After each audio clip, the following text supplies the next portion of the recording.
Life हमेशा plan के according नहीं चलती और तभी असली एडवेंचर शुरू होता है।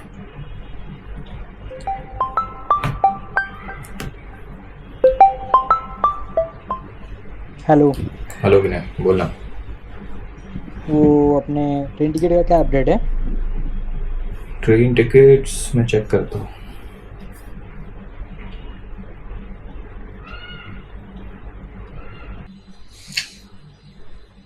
नहीं यार, वेटिंग पे ही है। तो अब अब देखते हैं।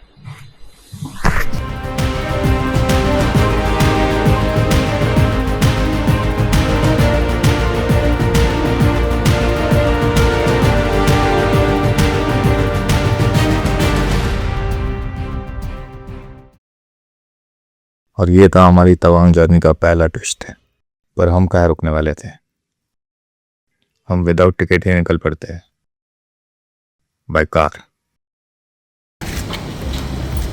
गणपती बाप्पा।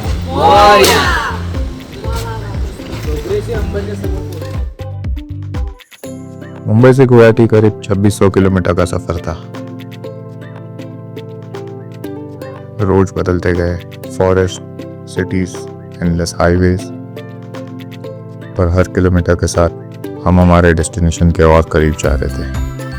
वो कहते हैं ना, it's not about the destination, it's the journey that counts. और हमारे लिए तो दोनों ही इम्पोर्टेंट थे। फिर रात में गुवाहाटी पहुंचकर थोड़ी सी रेस्ट के बाद सुबह हमारी पैकिंग स्टार्ट हो जाती है। हम रेडी थे, बाइक रेडी थी, और शुरू होती है हमारी एक्चुअल बाइक राइड दिरांग की तरफ।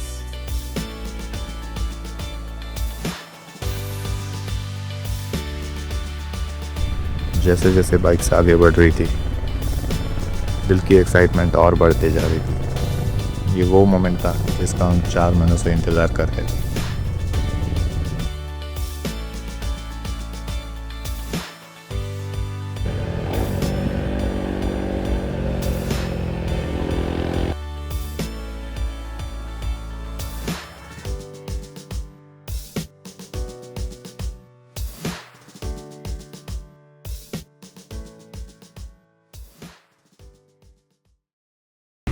फिर भालुकपोंग में परमिट चेक करवा कर हम आगे निकलते हैं।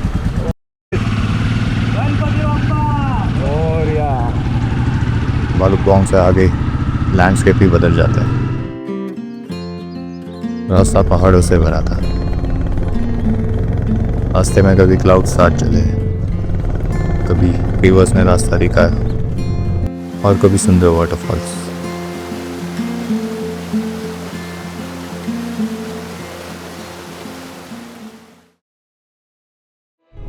हम थोड़ा ही आगे जाते हैं और मौसम कुछ यूं बदल जाता है। चारों तरफ फॉग था, रास्ते दिखने बंद हो गए थे।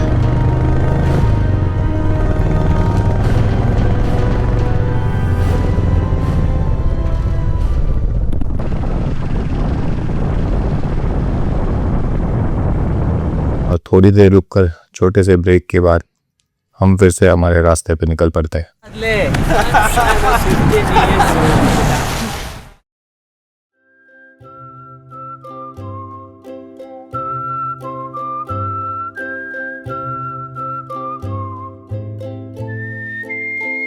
दिरांग पहुंचते पहुंचते हमें शाम हो जाती है।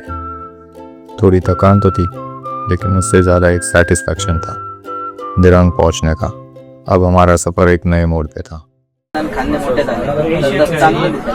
आप बोलोगे शायद इसका पीछे समज साइड झालं वो घेतला येलो म्हणा. कलर क्या इसका क्या प्राइस हो है? ना? इसका आपको 1250 पड़ेगा. सुबह की चाय माउंटेन्स के व्यू के साथ वॉज प्राइसलेस।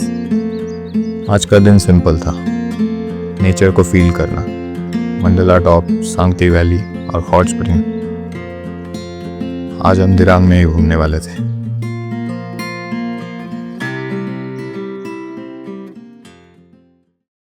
सुबह का दिरांग कुछ अलग होता है। ठंडी हवा, नदियों की आवाज़ और आंखों के सामने सिर्फ पहाड़। हमारे ट्रिप का दूसरा दिन था। सबसे पहले हम चढ़ाई करते हैं मंडला टॉप तक। रोड्स नैरो थी, लेकिन views breath taking.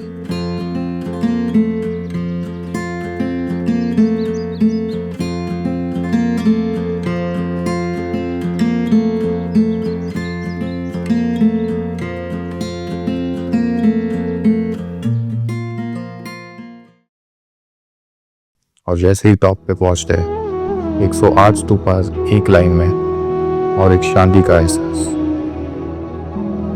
Mandla top सिर्फ एक जगह नहीं, एक अलग ही वाइब है। यहाँ लगता है कि हवा भी मेडिटेशन कर रही हो। जहाँ देखो चारों तरफ सिर्फ साइलेंस।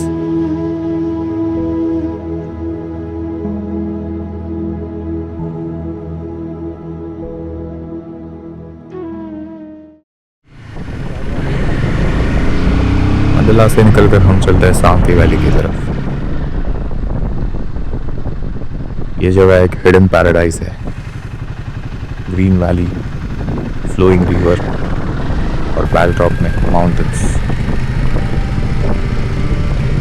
कई बार ना हम ज़्यादा पॉपुलर जगहों को ढूंढते हैं, और असली मैजिक तो सांकी जैसे क्वाइट कॉर्नर्स में ही होता है।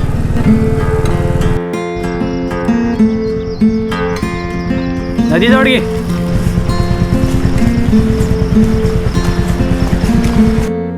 फिर कुछ देर हम नदी किनारे बैठ के ही अपना वक्त काटते हैं।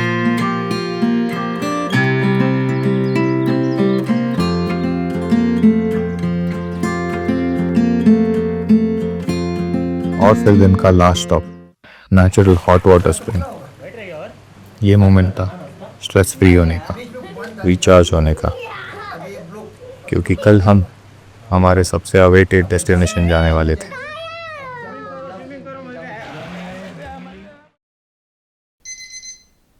सुबह अलार्म बजते ही सिर्फ एक ही थॉट था, आज हम तवांग जा रहे हैं।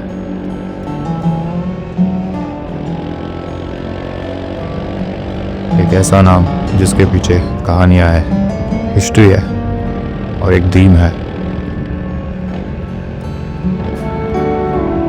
आज ठंड ज़्यादा थी, लेकिन जज्बा उससे भी ज़्यादा था।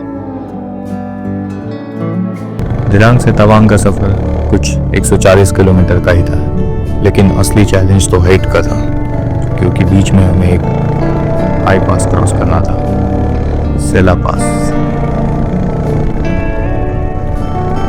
रास्ते में रोड्स और ट्विस्ट होते गए, हवा और ठंडी होती गई, कभी फॉग तो कभी सामने डरावने पहाड़। ये रूट हर 5 मिनट में अपना मूड बदल रहा था। और फिर हम पहुंच जाते हैं 13,700 फीट की हाइट पर, सेला पास पे।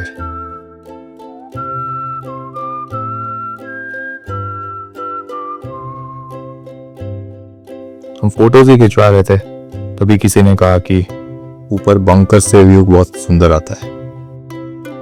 फिर क्या, हम चल पड़ते हैं बंकर की तरफ।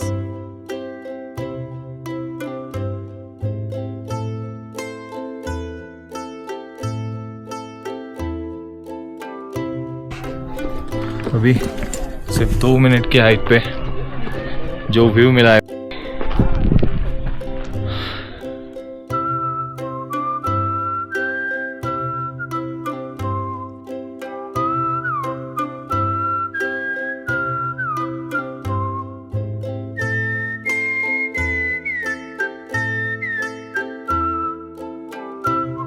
फिर थोड़ी देर वही रिलैक्स करके हम निकल पड़ते हैं तवांग की तरफ।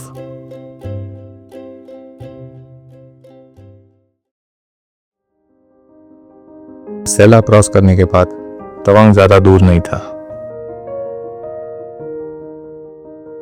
बाइक चलाते चलाते एक पॉइंट पे रियलाइज हुआ, ये राइड सिर्फ एक ट्रैवल नहीं, एक सेल्फ टेस्ट भी है। यहाँ पेशेंस भी चाहिए और पैशन भी।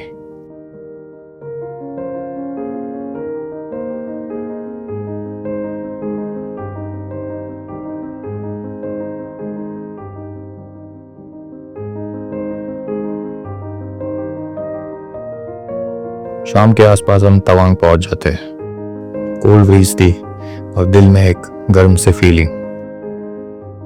हमारी सारी थकान निकल जाती है जब हमें एक सबसे प्यारा वेलकम मिलता है ब्रूनो की तरफ से। ब्रूनो हमारे होमस्टे का सबसे छोटा दोस्त।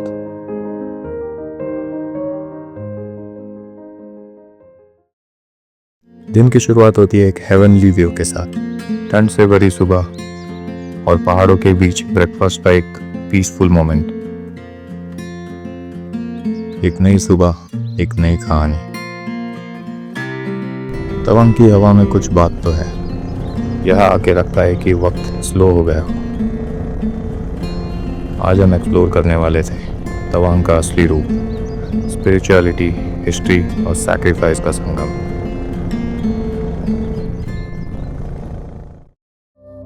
सबसे पहला स्टॉप था जायंट बुद्धा स्टैचू।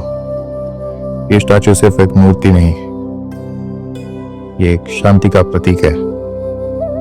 पहाड़ों के बीच ये बुद्धा स्टैचू ऐसे खड़ा है जैसे पूरे तवांग को ब्लेसिंग्स दे रहा हो।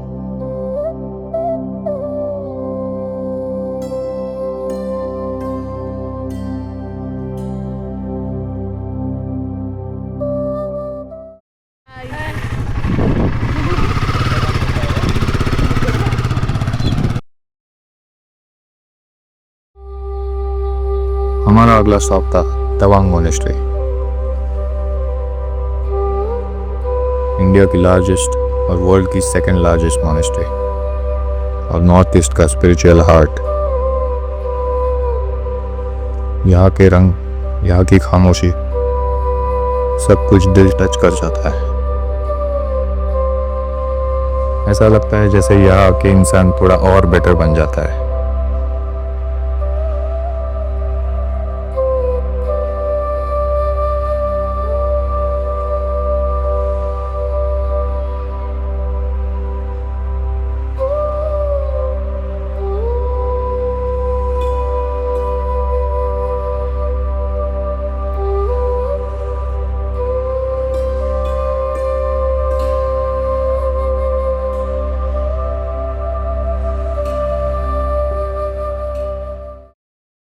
और दिन का सबसे इमोशनल स्टॉप था तवांग वॉर मेमोरियल।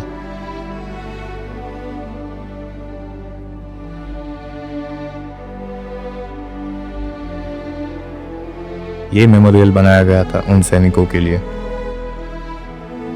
जिन्होंने 1962 में देश के लिए अपनी जान दे दी थी।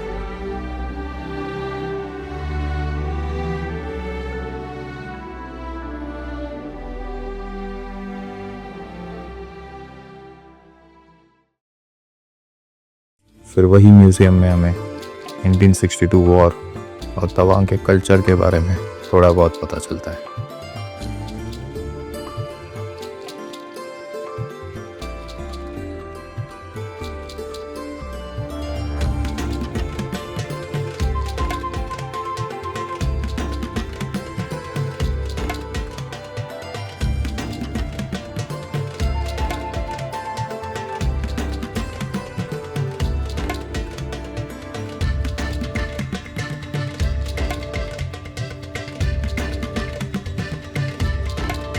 तो शाम को थोड़ा मार्केट घूम के हम डिनर के लिए वापस होम स्टे चले जाते हैं।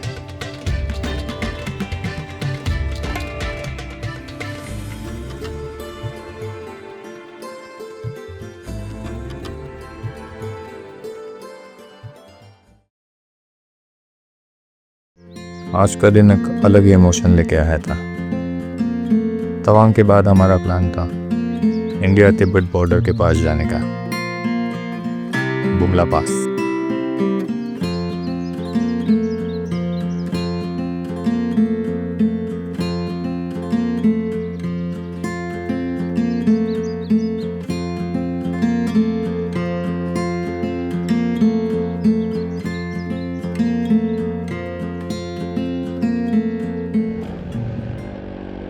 सुबह सुबह एक्सट्रीम कोल्ड की वार्निंग थी। फिर जैकेट और ग्लव्स पहन के हम हमारी आज की जर्नी स्टार्ट करते हैं। रोड्स टाइट थे, ऑक्सीजन कम था। यहाँ नेचर रॉ है, नो ट्रीज, नो विलेजेस, सिर्फ साइलेंस और बीच बीच में आर्मी के कैंप्स।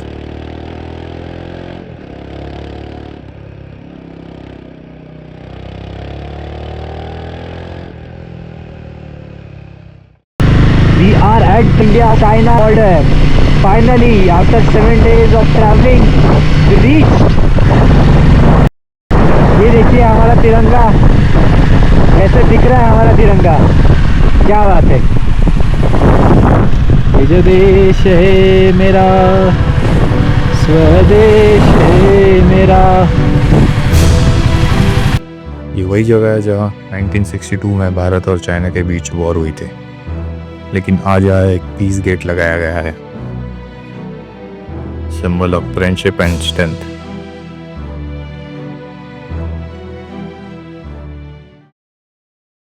हुमला के बाद हम निकलते एक रिमोट विलेज की तरफ, सेमितांग। ये जगह तवांग का एक हिडन जेम है। बहुत लोग यहाँ तक नहीं जाते, और जो जाते हैं उन्हें कुछ अलग ही मिलता है। सेमितांग भूटान और तिब्बत बॉर्डर के करीब है।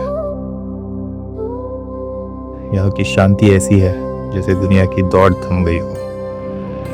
यहाँ का लाइफ बहुत सिंपल है और स्माइल्स असली।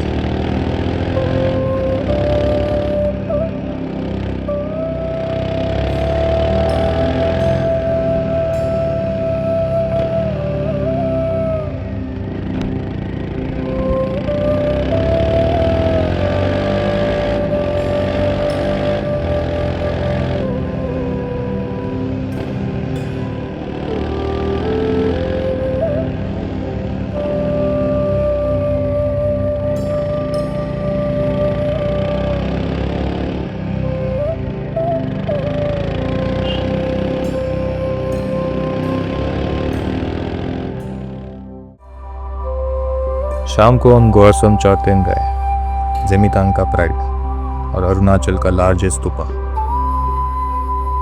कहते हैं ये नेपाल के बौद्धनाथ स्तूपा का एक रेप्लिका है, 700 साल पुराना, और आज भी पुराने वक्त की खुशबू देता है।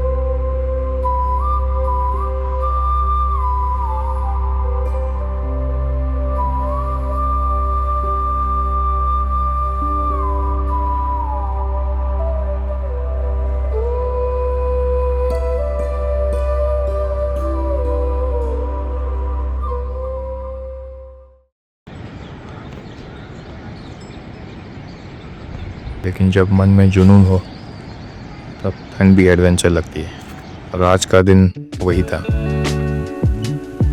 थोड़ा पागलपन, थोड़ा स्पिरिचुअल, और एक लंबा रिटर्न राइड।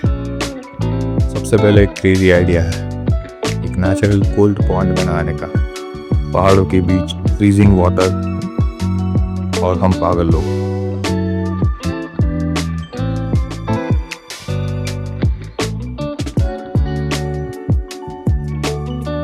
उस ठंडे पानी में बॉडी जो फ्रेश हुई है ना, फिर इसी फ्रेश फील के बाद हम गए एक local sacred spot, the Holi tree.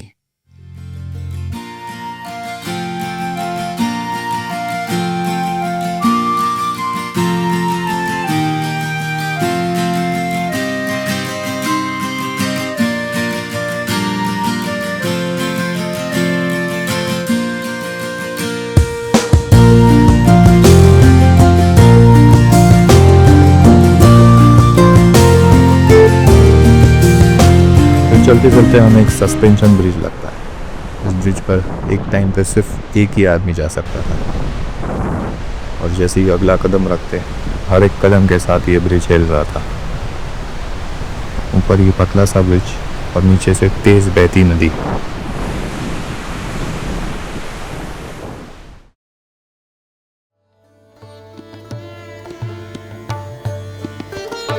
ये पेड़ सदियों से यहाँ। लोकल्स कहते हैं जब 14 दलाई लामा भारत आए थे तो इसी रास्ते से आते आते उन्होंने अपनी वॉकिंग स्टिक यहाँ लगाई थी, और ये वही पेड़ है। उस ट्री के पास जाके ऐसा लगा जैसे नेचर खुद एक मंदिर हो। ना कोई मूर्ति, ना कोई पंडित, सिर्फ विश्वास। और कभी कभी सिर्फ विश्वास ही काफ़ी होता है। उसके बाद हम अपने रिटर्न राइड के लिए स्टार्ट करते हैं, सेमितांग से दिरांग और दिरांग से गुवाहाटी।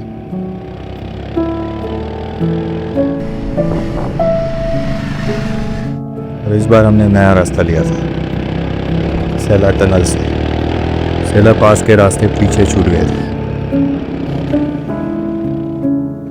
अब हम थे सेला टनल में, इंडिया का सबसे ऊंचा ट्विन लेन टनल। और ठंड इतनी थी कि हमें टनल में कुछ देर रुकना पड़ा, और फिर बॉडी गर्म करने के लिए हम ये कर रहे थे।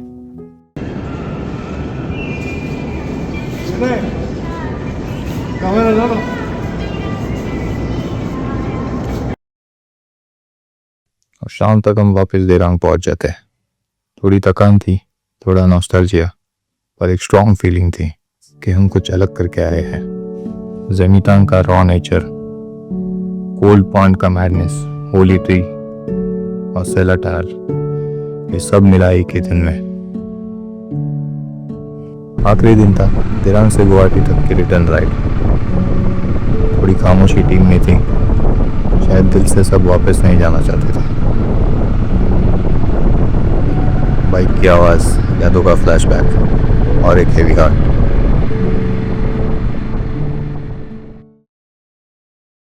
एक सफ़र जो ट्रेन कैंसिल होने से शुरू हुआ और अब एक लाइफ लॉन्ग मेमोरी बन गया था। कैमरास बंद होंगे, पर ये कहानी हमेशा जिंदा रहेगी।